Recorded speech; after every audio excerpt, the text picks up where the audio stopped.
ప్రధాని నరేంద్ర మోడీ గారి కృషి ఏ విధంగా ఉందంటారు రామ మందిర నిర్మాణంలో? ఆయన దేశానికి రాములవారు. నెక్స్ట్ ఇంకొకటి వచ్చేసి యోగి ఆదిత్యనాథ్ మనకు లక్ష్మణస్వామి. ఇంకేం లేదు చెప్పడానికి. ఆయన లేకుంటే ఇలా ఉండేది కాదు, ఈ ప్రోగ్రాం జరిగేది కాదు. ఈ కేసులు, ఈ కొట్లాటలు, ఈ పంచాయతీలు ఇంకా కొన్ని వందలేళ్ళు నడుస్తుండే కూడా.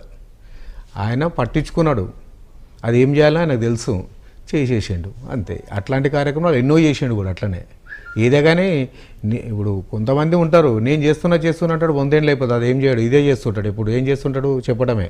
కానీ అట్లా కాదు, ఒకసారి చెప్పిండా చేసి ఆడ చూపిస్తాడు అంతే, కెమెరాల ముంగల పెడతాడు అంతే. అది మన భారత ప్రధాని నరేంద్ర మోడీ గారి సంకల్పం అట్లా ఉంటుంది.